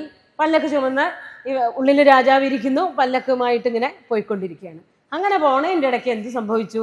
ഈ ജഡഭരതനൊരു സ്വഭാവമുണ്ട്, നടക്കണ വഴിക്ക് ഒന്നിനെയും വേദനിപ്പിക്കരുത്, ആരെയും ചവിട്ടി തൻ്റെ ഒരു പാദസ്പർശം കൊണ്ട് ഉറുമ്പിന് പോലും വേദന എടുക്കരുത് എന്നാണ് ജഡഭരതൻ വിചാരിക്കുന്നത്. അതുകൊണ്ട് എന്താ ചെയ്യണത്? ഈ പല്ലക്ക് ചുമക്കണതിൻ്റെ ഒപ്പം തന്നെ ഒരു വിൽപ്പാട് ദൂരത്തേക്ക്, വഴിയിൽ മറ്റ് ജീവജാലങ്ങളൊന്നും ഇല്ലല്ലോ, പ്രാണികളൊന്നും ഇല്ലല്ലോ, ഉറുമ്പൊന്നും ഇല്ലല്ലോ എന്നൊക്കെ നോക്കിയിട്ടാണ് പല്ലക്കും കൊണ്ടുപോണത്. അപ്പം അതിൻ്റെ ഒരു തമാശയുടെ ഒരു ഭാഗവും നമുക്ക് തോന്നും. അതിൻ്റെ ഒരു തീവ്രമായിട്ടുള്ള, എത്ര കണ്ട് മറ്റുള്ളവരെ പരിഗണിക്കേണ്ട ജീവനുള്ളവയെ എല്ലാം തന്നെ തൻ്റെ ഒരു സാമീപ്യം കൊണ്ട്, തൻ്റെ ഒരു സ്പർശം കൊണ്ട് വേദനിപ്പിക്കരുത് എന്നാണ്. അതുകൊണ്ടൊരു ബുദ്ധിമുട്ട്, അതുകൊണ്ടൊരു പാപം താൻ വഹിക്കാൻ താല്പര്യപ്പെടുന്നില്ല എന്നുള്ളത് കൊണ്ട് അവർക്ക് വേദനിക്കരുതെന്ന് വിചാരിച്ചിട്ടാണ് ഭരതയോഗീശ്വരൻ ഇത് ആദ്യമേ ദൂരക്കൊക്കെ നോക്കി പല്ലക്ക് കൊണ്ട് നടക്കുക. അങ്ങനെ നടന്നാൽ പല്ലക്ക് നേരാവണ്ണം പോലെ ചുമന്നുകൊണ്ട് പോകാൻ പറ്റുമോ? കൂടെയുള്ള ആൾക്കാരൊക്കെ വളരെ ശക്തമായിട്ട് നല്ല രസമായിട്ടത് ഏറ്റിക്കൊണ്ടു പോകുമ്പോൾ ഈ ഭാഗത്തിനൊരു ചെറിയ ചെരിവ് വരിക.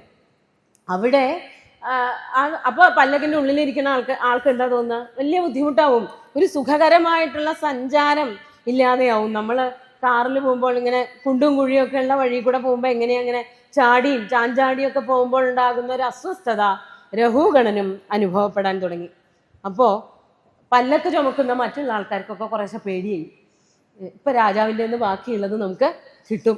എന്താണ്, ഈ പല്ലക്ക് ചുമക്കുന്നതൊന്നും ശരിയാവണില്ല, ഉള്ളിലിരിക്കുന്ന രാജാവിന് നല്ല അസ്വസ്ഥത ഉണ്ടാവുന്നുണ്ട്. അപ്പം അതുകൊണ്ട് നമുക്കിപ്പം നല്ലത് കിട്ടും. നാലാമത്തെ ഉപായം എന്നാണ് ഇവിടെ ഭാഗവതത്തിൽ പറയുന്നത്. എന്താണ് നാലാമത്തെ ഉപായം? സാമം, ദാനം, ഭേദം, ദണ്ഡം. ചതുരുപായങ്ങൾ ഉപയോഗിച്ചിട്ടാണ് ഇവിടെ എല്ലാ കാര്യങ്ങളും നടത്തുന്നത്. ആദ്യം നല്ല വാക്ക് പറയും, സാമം അല്ലെ. സാമം എന്ന് പറഞ്ഞാൽ അതാണ് സാന്ത്വനിപ്പിച്ചിട്ടുള്ള വാക്കുകൾ. അതിൽ നടക്കുമെങ്കിൽ അങ്ങോട്ട് നടക്കട്ടെ എന്ന് വിചാരിക്കും. ഇനി അങ്ങനെ നടന്നില്ലെങ്കിൽ എന്തെങ്കിലുമൊക്കെ കൊടുത്തിട്ട് അവരെ നമ്മുടെ പക്ഷത്താക്കും, എന്നിട്ട് കാര്യങ്ങളൊക്കെ നടത്തും. ഇനി അങ്ങനെ ഇല്ലെങ്കിലോ സാമം, ദാനം, ഭേദം. ആരാണോ ദുഷ്ടശക്തികൾ അവരെ ഭിന്നിപ്പിക്കും. അതാണ് നമ്മുടെ ഭാരതത്തിൽ അന്നുണ്ടായിരുന്നത്. ഈ ഇംഗ്ലീഷുകാരൊക്കെ വന്നിട്ട്, പുറം രാജ്യക്കാരൊക്കെ വന്നിട്ട് അതല്ലേ ചെയ്തത്, ഭിന്നിപ്പിച്ചു ഭരിക്കുക. ഒരു രാജാവിന്, ഒരു നാട്ടുരാജാവിന് മറ്റൊരു നാട്ടുരാജാവിനെ കണ്ടാൽ ഇഷ്ടമേ അല്ല. അവരൊക്കെ വലിയ ശത്രുക്കളാ തമ്മിലെന്നാണ് വിചാരം.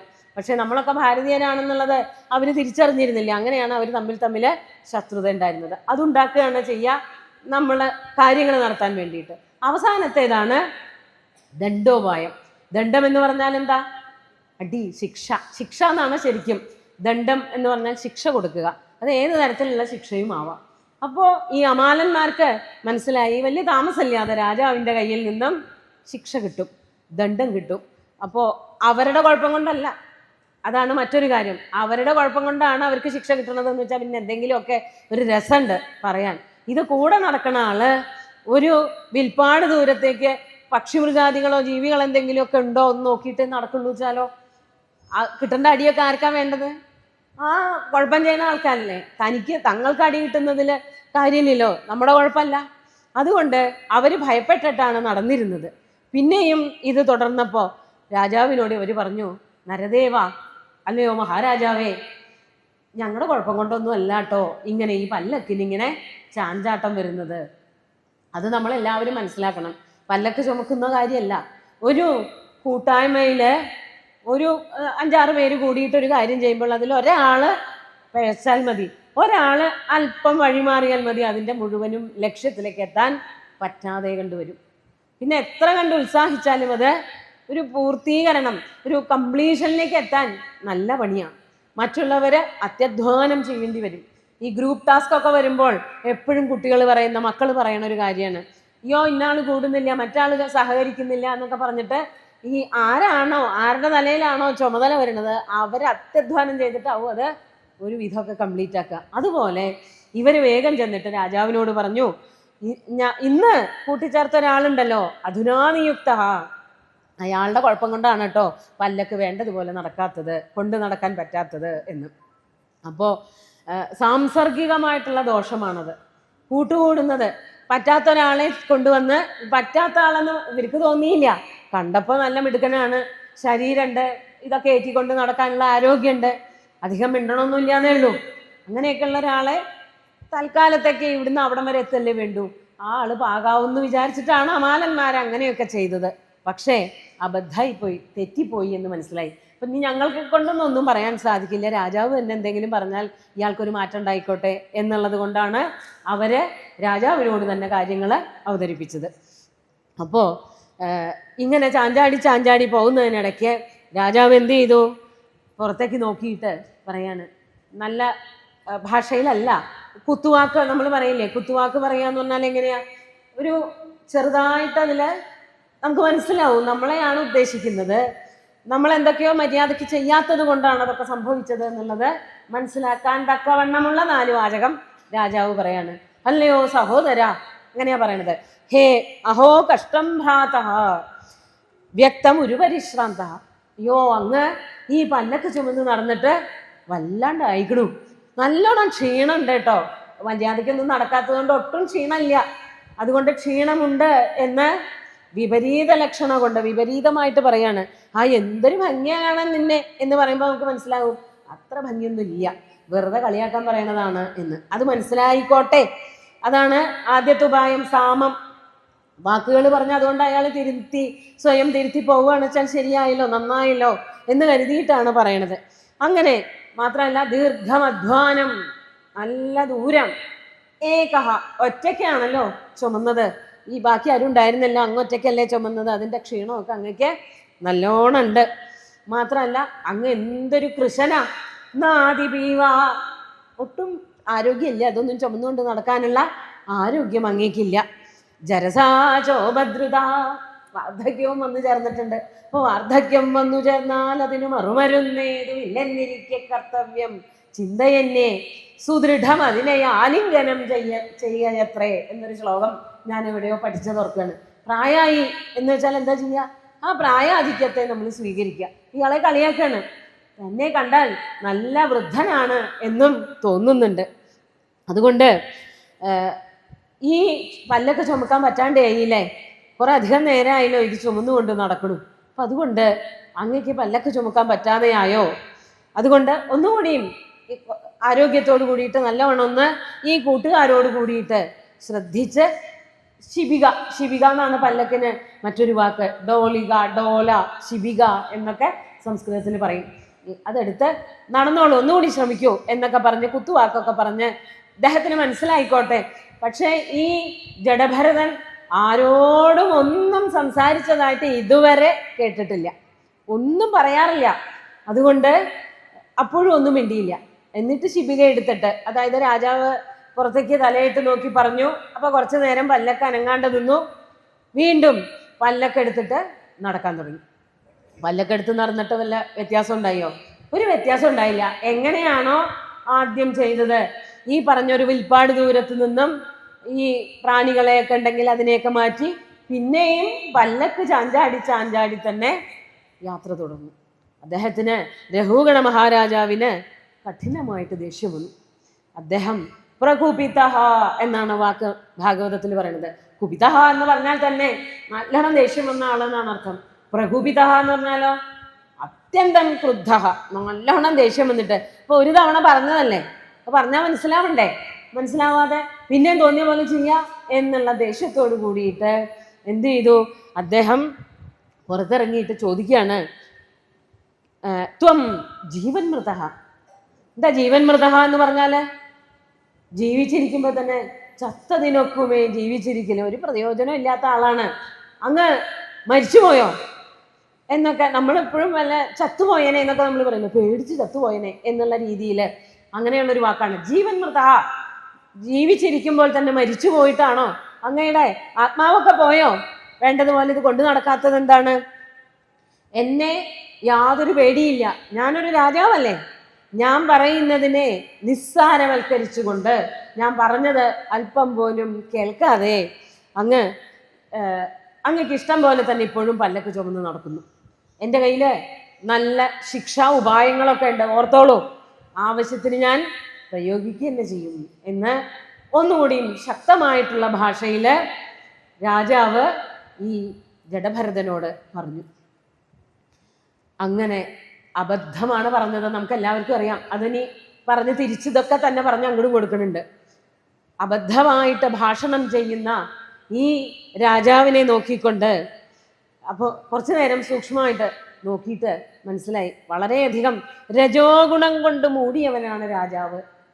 രജോ ഗുണം എന്ന് പറഞ്ഞാൽ 3 ഗുണങ്ങളെ പറ്റി നമ്മൾ കേട്ടിട്ടുണ്ടാവും. സത്വഗുണം, രജോ ഗുണം, തമോ ഗുണം. അതിൽ തമോ ഗുണത്തിലേക്ക് ആയിട്ടില്ല. തമോ ഗുണം എന്ന് പറഞ്ഞാൽ യാതൊരു ഉണർവും ഇല്ലാതെ ഉറങ്ങിക്കിടക്കുന്നവനാണ് കുംഭകർണന്മാര്. അവരൊരിക്കലും ഉണരാറില്ല. ഉണരാന്ന് പറഞ്ഞാൽ കേവലം ഉറക്കത്തിന്റെ, നമ്മളെല്ലാവരും രാത്രി 10:30 11 മണിയായാൽ കിടന്നുറങ്ങുന്ന പോലത്തെ ഉറക്കത്തിന്റെ കാര്യമല്ല പറയണത്. സത്യത്തിലേക്ക് ഉണരാറില്ല. അങ്ങനെ തന്നെ ജീവിതം കഴിച്ചു കൂട്ടി പോകുന്നവരെയാണ് താമസികന്മാര്, തമോ ഗുണപ്രധാനികൾ എന്ന് പറയാം. അത്രയ്ക്ക് കുഴപ്പമൊന്നും രഘുഗുണന് വന്നിട്ടില്ല. അദ്ദേഹം ആരെയാ കാണാൻ പോകുന്നത്? കപിലമുനിയെ. ഒന്നും അല്ലെങ്കിൽ കപിലമുനിയെ കാണണമെന്ന് തോന്നിയല്ലോ, അതന്നെ ഒരു നന്മയുടെ ലക്ഷണമാണ്. അതുകൊണ്ട് അദ്ദേഹം രജോന്ധനാണ്. രജോ ഗുണം വന്ന് നല്ലവണ്ണം ഭവിച്ചിട്ടുണ്ട്. രജോ ഗുണം വന്ന് ഭവിക്കുന്നത് പൊതുവേ രാജാക്കന്മാർക്ക് കുറച്ച് രജോ ഗുണമൊക്കെ വേണ്ടേ എന്ന് അദ്ദേഹം ചോദിക്കും.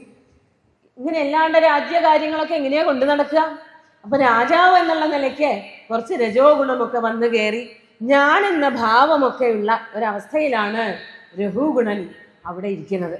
അപ്പോ രഘുഗുണനെ ഒന്ന് പറഞ്ഞ് മനസ്സിലാക്കാനുണ്ട് എന്ന് തിരിച്ചറിഞ്ഞിട്ട് ജഡഭരതൻ ജീവിച്ചിട്ട് അത്രയും കാലം മിണ്ടാതിരുന്ന ആ ഭരതയോഗീശ്വരൻ അപ്പോഴാണ് അത്രയും സംസാരിക്കാൻ തുടങ്ങിയത്. അതാണ് ഇവിടെ പറയാണ്, സ്മയമാന ഇവ വിഗതസ്മയ ഇതമാഹ. സ്മയമാന ഇവ, സ്മയമാനഹ വിസ്മയിച്ചുകൊണ്ട് അല്ലെങ്കിൽ ചിരിച്ചുകൊണ്ട് എന്നൊക്കെ പറയാം. അങ്ങനെ ഒരു വികാരം ഇതുവരെ വന്നതായിട്ട് കണ്ടിട്ടേ ഇല്ല ഈ മുനി യോഗീശ്വരന്റെ മുഖത്ത്.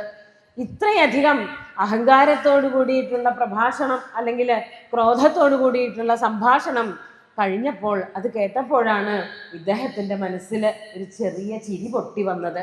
അത് മുഖത്ത് പ്രകടമായിക്കൊണ്ട് വിഗതസ്മയ ഇതമാഹ, അദ്ദേഹം ഇങ്ങനെ പറയാൻ തുടങ്ങി. ഇത്രയും ദിവസം ഒന്നും പറയാതിരുന്ന ആള് അപ്പോഴാണ് ആ രഘൂഗണനായിക്കൊണ്ട് മാത്രം കുറച്ച് കാര്യങ്ങൾ പറഞ്ഞത്.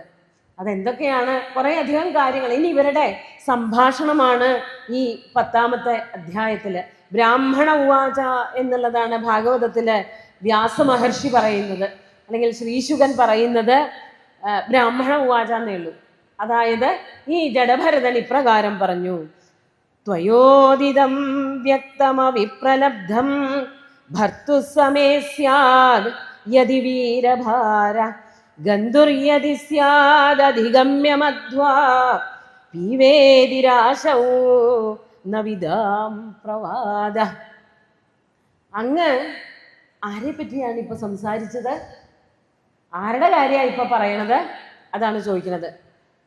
പിന്നെ എന്നെ പറ്റി പറഞ്ഞുവല്ലോ, ഞാൻ തടിച്ചവനാണ്, ഞാൻ കുറെ ദൂരം നടന്നവനാണ്, ഞാൻ വളരെ വാർദ്ധക്യം വന്നവനാണ് എന്നൊക്കെ പറഞ്ഞ് കളിയാക്കിയില്ലേ? അതൊക്കെ എന്നെ പറ്റിയാണോ എന്നുള്ളതാണ്. ആരെ പറ്റിയാണ് അങ്ങ് അതൊക്കെ പറയണത്? ഇത് യഥാർത്ഥത്തിലുള്ള ഞാൻ എന്ന് പറഞ്ഞൊരു ഞാനുണ്ട്, നമ്മുടെ ഉള്ളിൻ്റെ ഉള്ളിലൊരു ഞാൻ, ആത്മാവ് എന്ന് പറയുന്ന ഞാൻ. ആ ഞാനിനെ എന്നേ പറയാൻ പറ്റുള്ളൂ, എന്നെ എന്ന് പറയാൻ പറ്റില്ല. എന്നെ എന്ന് പറഞ്ഞാൽ ഈ ശരീരമായി. ആ ഞാൻ എന്ന് പറഞ്ഞ ആ അവസ്ഥയെ ഇതൊന്നും ബാധിക്കുന്നില്ല. പ്രായമായോ? പ്രായമായിട്ടുണ്ടാവാം. അല്ലെങ്കിൽ തടിച്ചിട്ടാണോ? തടിച്ചിട്ടാവാം. ക്ഷീണിച്ചിട്ടാണോ? ക്ഷീണിച്ചിട്ടാവാം.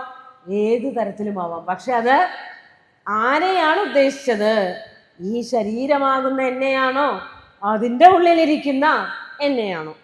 അതാണ് ഇവിടെ ഏറ്റവും വലിയ ചോദ്യം. ആ ചോദ്യം വളരെ ശക്തമായിരുന്നു. അത് കേട്ടപ്പോഴാണ് ഇദ്ദേഹത്തിന് മനസ്സിലായത്, പല്ലക്ക് ചുമക്കാൻ വന്നിരിക്കുന്ന ആള് നിസ്സാരക്കാരനൊന്നുമല്ല. വളരെ ഒന്നിനും കൊള്ളാത്ത ഒരാൾ, ഒരു തടിച്ച ഈ പല്ലക്കൊക്കെ വെറുതെ ചുമന്നുകൊണ്ട് പോകാൻ പറ്റിയ ശരീരമുള്ള ഒരാളെന്ന് കരുതിയിട്ടാണ് ഞാൻ പിടിച്ചുകൊണ്ട് വന്നത്, അല്ലെങ്കിൽ എൻ്റെ അമാലന്മാർ കൊണ്ടുവന്നതെങ്കിലും എത്രയോ വലിയൊരു യോഗീശ്വരനെയാണ് ഇവിടെ എൻ്റെ പല്ലക്ക് ചുമക്കാൻ കൊണ്ടുവന്നത് എന്നുള്ള കാര്യം ആലോചിച്ചപ്പോൾ രാജാവിന് വളരെ വലിയൊരു മോശം തോന്നി. ഇങ്ങനെയൊന്നും ചെയ്യാൻ പാടില്ലായിരുന്നു എന്നുള്ളത് മനസ്സിലാവുകയാണ്. അദ്ദേഹം അവിടെ പറയുന്നുണ്ട്, സ്ഥൗല്യം, കാർശ്യം, വ്യാധി, ആധി, ഇതൊക്കെ 11-ലല്ല കേട്ടോ, അതൊക്കെ 10-ലാണ് പറയണത്. അതിനെ തുടർന്നേ നമുക്ക് 11-ലേക്ക് കടക്കാൻ പറ്റുള്ളൂ എന്നുള്ളത് കൊണ്ടാണ് ഇത്രയും ഭാഗങ്ങൾ ഞാൻ അതിൻ്റെ മുൻകൂറായിട്ട് പറയണത്.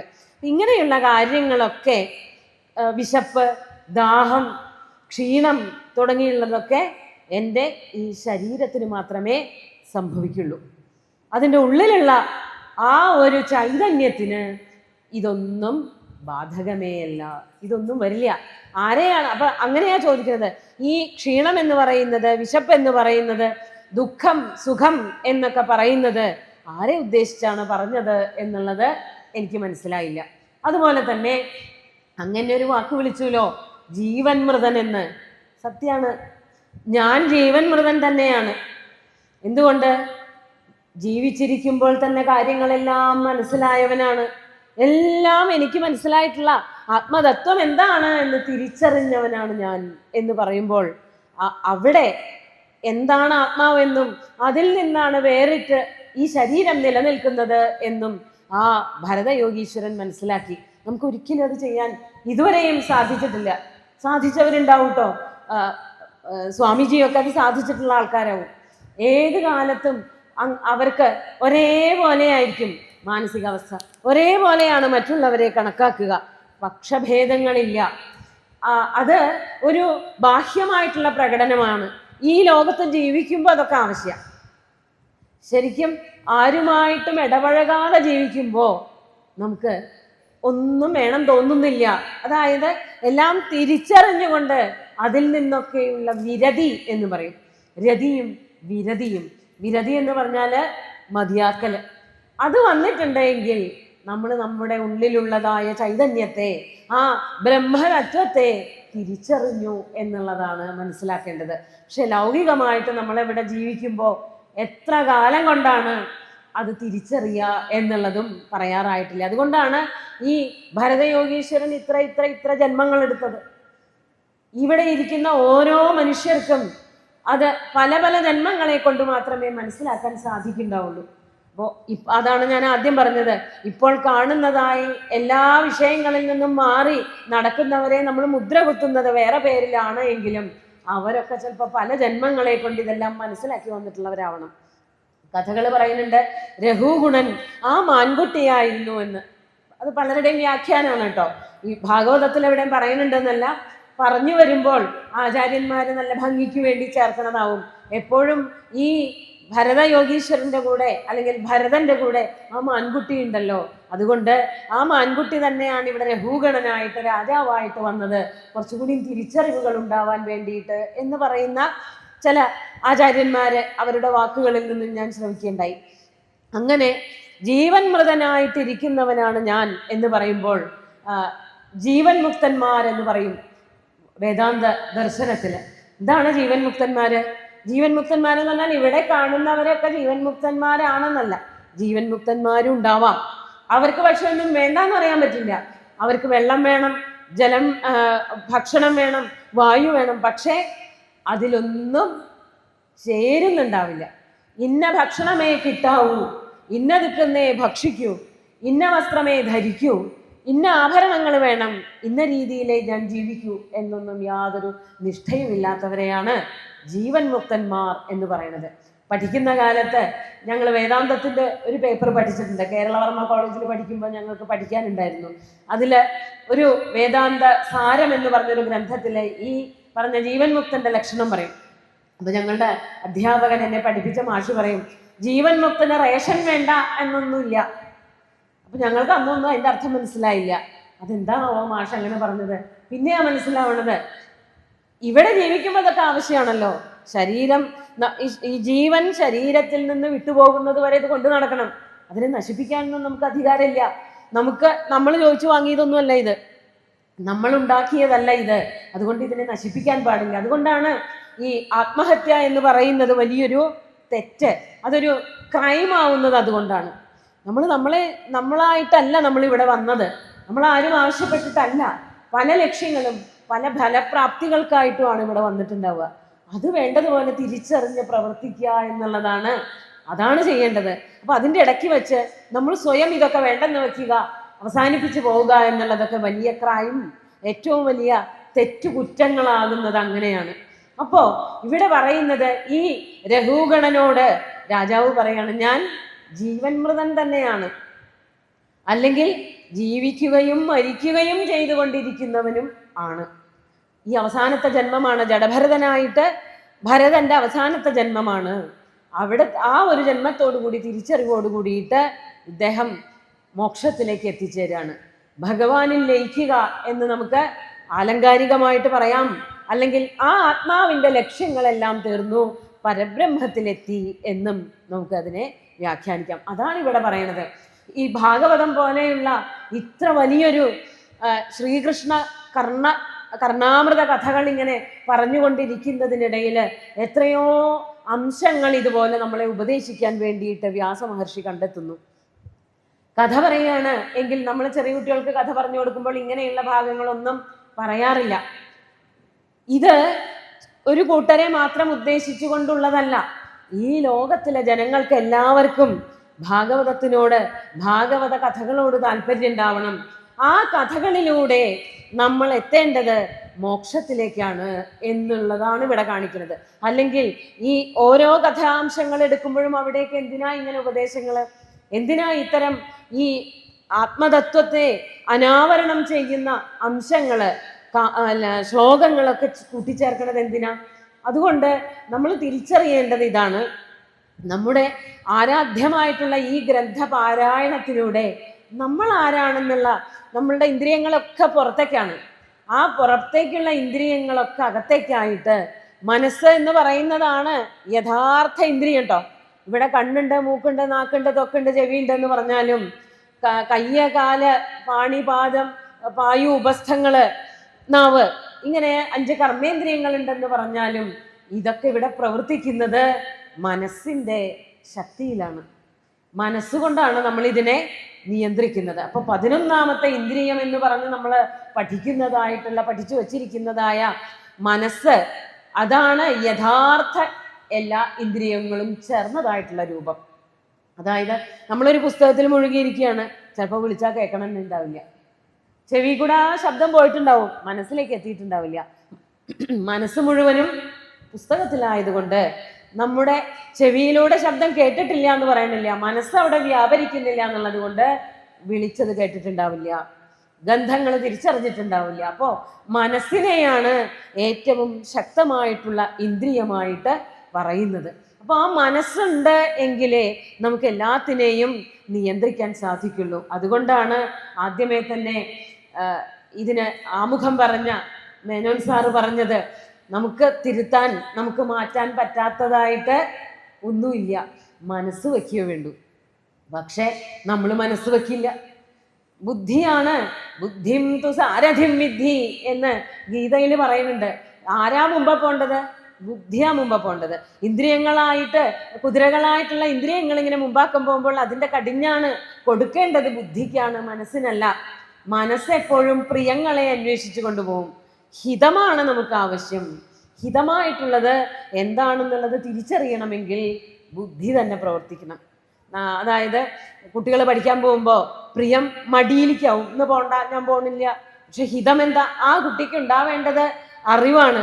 അതിന് വിദ്യാലയത്തിൽ പോയേ വെക്കൂ, അല്ലെങ്കിൽ ഇന്നതൊക്കെ പഠിച്ചേ വെക്കൂ. അപ്പൊ ഹിതമായിട്ടുള്ളത് വേണമെന്നുണ്ടെങ്കിൽ ബുദ്ധി പ്രവർത്തിപ്പിക്കണം. പ്രിയമായിട്ടുള്ളതാണ് എങ്കിൽ മനസ്സേ വേണ്ടൂ. എനിക്കിത് നല്ല ഇഷ്ടമായി എന്ന് പറയുമ്പോൾ അവിടെ ബുദ്ധി പ്രവർത്തിക്കുന്നില്ല, മനസ്സാണ് പ്രവർത്തിക്കുന്നത്. ബുദ്ധിക്ക് സ്ഥാനം കൊടുത്തിട്ടുണ്ടെങ്കിൽ ബുദ്ധി നേരാവണ്ണം നമ്മളെ നടത്തും.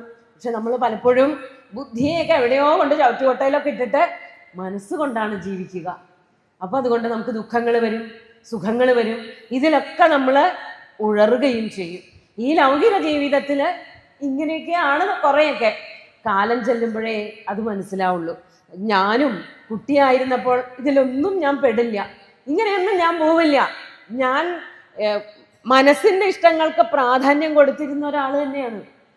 പിന്നെയാണ് അത് മനസ്സ് നമ്മളെ എവിടെയാ ഈ മനസ്സിരിക്കുന്നത് അറിയില്ല, പക്ഷെ നന്നായി നിയന്ത്രിക്കുന്നുണ്ട് എന്നുള്ളത് നമുക്ക് മനസ്സിലാവും.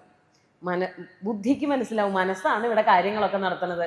അത് വേണ്ട, ഇത് വേണം, അങ്ങോട്ട് പോകണം, ഇന്ന ആള് പോണത് വിഷമം, ഇന്ന ആള് വരണത് സന്തോഷം, അങ്ങനെ ഓരോ മരണങ്ങള്, ഓരോ ജനനങ്ങളൊക്കെ നമ്മളെ ബാധിച്ചു കൊണ്ടേയിരിക്കും. അതൊക്കെ മനസ്സിലൂടെയാണ്.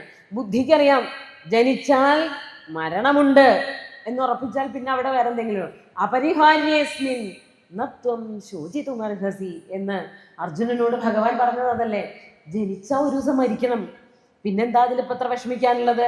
ഇത് നമുക്കറിയാം, നമ്മളെപ്പോഴും പറഞ്ഞുകൊണ്ടിരിക്കുകയൊക്കെ ചെയ്യും. പക്ഷേ നമ്മളുടെ ഏറ്റവും വേണ്ടപ്പെട്ട ഒരാളാണ് പോണതെങ്കിൽ അവിടെ നമ്മൾ തളർന്നു വീഴും. അതെ, എന്താണ് ഗാണ്ഡീവം സ്രംസതേ ഹസ്താത്, അർജുനന്റെ കയ്യിൽ നിന്ന് വില്ല് താഴ്ത്തൊക്കെ അങ്ങോട്ട് വീണുപോയി. എന്തുകൊണ്ട്? അപ്പുറത്ത് നിൽക്കുന്ന ആൾക്കാര് ഏറ്റവും വേണ്ടപ്പെട്ടവരാണ്. ചെറിയച്ഛൻ, വലിയച്ഛൻ, മുത്തച്ഛൻ, മുതുമുത്തച്ഛന്മാർ, അങ്ങനെയുള്ള വലിയൊരു സൈന്യം, ജ്യേഷ്ഠതുല്യന്മാരായിട്ടുള്ളവര്, ഉപദേഷ്ടാക്കള്, അങ്ങനെയുള്ളവരൊക്കെ അപ്പുറത്ത്, ഗുരു, എല്ലാവരും നിൽക്കുകയാണ്. പിന്നെ എങ്ങനെയാണ് ഞാൻ അവർക്ക് നേരെ അസ്ത്രം എയ്യുന്നത്? കൃഷ്ണ, കയ്യിൽ നിന്ന് വില്ല് വീണു പോവന്നേ ഉള്ളൂ. നമുക്കെല്ലാവർക്കും അങ്ങനെ തന്നെയാണ്. നമുക്ക് ഏറ്റവും വേണ്ടപ്പെട്ട ഒരാൾക്ക് ശസ്ത്രക്രിയ ചെയ്യണമെങ്കിൽ ഡോക്ടർ പുറപ്പെടില്ല എന്നാണ് പറയുന്നത്. എന്തുകൊണ്ട്? അത് എൻ്റെ അച്ഛനാണ് അല്ലെങ്കിൽ മകനാണ് എന്നുള്ള തോന്നലുകൾ ഉണ്ടാവുന്നു. മനസ്സാണ് നമ്മളെ അവിടെയൊക്കെ നിയന്ത്രിക്കുന്നത്. അത് വെറും ഒരു ശരീരമാണ്, അല്ലെങ്കിൽ ഇത് ചെയ്ത വേറൊരാളുടെ ശരീരത്തിൽ എങ്ങനെയാ എനിക്ക് ചെയ്യാൻ പറ്റുന്നത്? ഒരു ഡോക്ടർക്ക് ശസ്ത്രക്രിയ ചെയ്യാൻ പറ്റുന്നതും അവരവരുടെ ആൾക്കാര് എന്ന് പറയുമ്പോൾ മനസ്സാണ് അവിടെ ബന്ധപ്പെടുന്നത്. ഇതെന്റെ ശരീരത്തിൽ നിന്ന് ജനിച്ചവനാണ്, അല്ലെങ്കിൽ എനിക്ക് ജന്മം തന്നവനാണെന്നൊക്കെ പറയണതോട് കൂടിയിട്ട് നമ്മുടെ കയ്യിലെ ഗാണ്ഡീവങ്ങളൊക്കെ വീണുപോകുന്നു. അപ്പൊ അങ്ങനെയുള്ള അർജുനനെ ബോധിപ്പിച്ച ഭഗവത്ഗീതയുടെ നാടാണിത്. ഭഗവത്ഗീതയെ ഉപനിഷത്തായിട്ട് തന്നെയാണ് നമ്മൾ എല്ലാവരും കണക്കാക്കുന്നത്. ഉപനിഷത്തിന്റെ സ്വഭാവം അതാണ്. ലൗകികമായിട്ടുള്ള ജീവിതത്തിൽ നിന്നും നമ്മളെ അല്പം കൂടി മേപ്പെട്ട് കയറ്റുക, കുറച്ചും കൂടിയും കാര്യത്തിലേക്ക്, അല്ലെങ്കിൽ നമ്മുടെ ലക്ഷ്യത്തിലേക്ക്, ഓരോ മനുഷ്യനും എന്തിനാണ് ഇവിടെ വരുന്നത് എന്നുള്ള ലക്ഷ്യത്തിലേക്ക് എത്തുകയാണ് വേണ്ടത്. അതിനു വേണ്ടിയിട്ട് നമ്മുടെ ഇന്ദ്രിയങ്ങളെ എങ്ങനെ നിയന്ത്രിക്കണം, മനസ്സിനെ എങ്ങനെ നിയന്ത്രിക്കണം എന്നുള്ളതൊക്കെ നമ്മൾ പഠിക്കേണ്ടതുണ്ട്. ഇനി ഇവരുടെ ഒരു സംസാരം, അതായത് രഘുഗുണന്റെ 2-3 ചോദ്യങ്ങൾ പറഞ്ഞിട്ട് ഇപ്പൊ തൽക്കാലത്തേക്ക് നമുക്കൊന്ന് വൈൻഡപ്പ് ചെയ്തിട്ട് ലഘുഭക്ഷണം കഴിച്ചതിന് ശേഷം അടുത്ത അധ്യായത്തിലേക്ക് കടക്കാം. അപ്പൊ രഘുഗുണന് മനസ്സിലായി ഇത് നിസാരക്കാരനായിട്ടുള്ള ഒരു മുനിയല്ല എന്ന് മനസ്സിലായപ്പോ 2-3 ചോദ്യങ്ങൾ ചോദിക്കുന്നുണ്ട്. അത് എങ്ങനെയാണ്? അപ്പോ ആദ്യം ഞാൻ പറഞ്ഞു, ഒരു രാജാവ് എന്നുള്ള നിലയ്ക്ക് ഈ കാര്യങ്ങളൊക്കെ ഞാൻ ചെയ്യണ്ടേ? എൻ്റെ ധർമ്മം അതല്ലേ?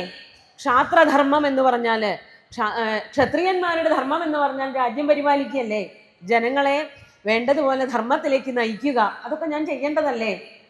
പിന്നെ അത് ചെയ്യാതിരിക്കുന്നതല്ലേ പാപം?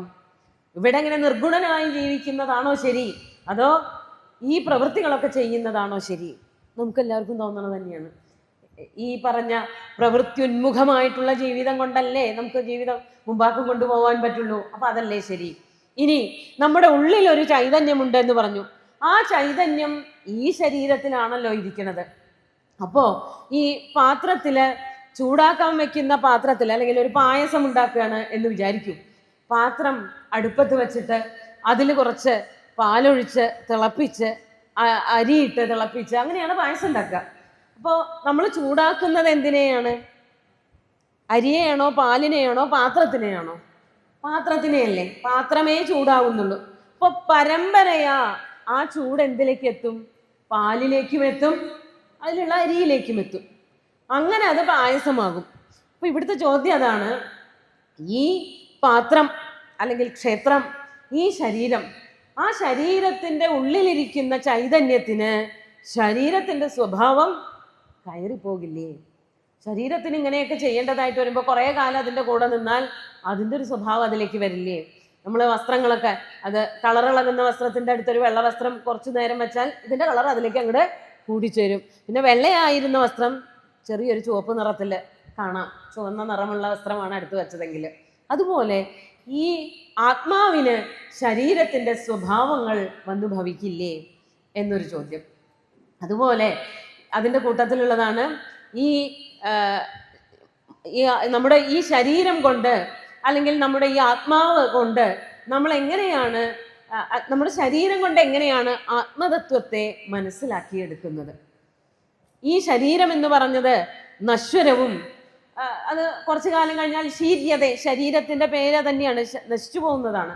ആ ശരീരത്തിൽ എങ്ങനെയാണ് അനശ്വരമായിട്ടുള്ള ആത്മാവ് നിലകൊള്ളുന്നത്, എങ്ങനെയാണ് അതിനെ നാം തിരിച്ചറിയേണ്ടത് എന്നുള്ളതൊക്കെയാണ് ഒരു 3-4 ചോദ്യങ്ങളായിട്ട് 10ാമത്തെ അധ്യായത്തിന്റെ അവസാനത്തിൽ രഘുഗണൻ ഭരതയോഗീശ്വരനോട് ചോദിക്കുന്നത്.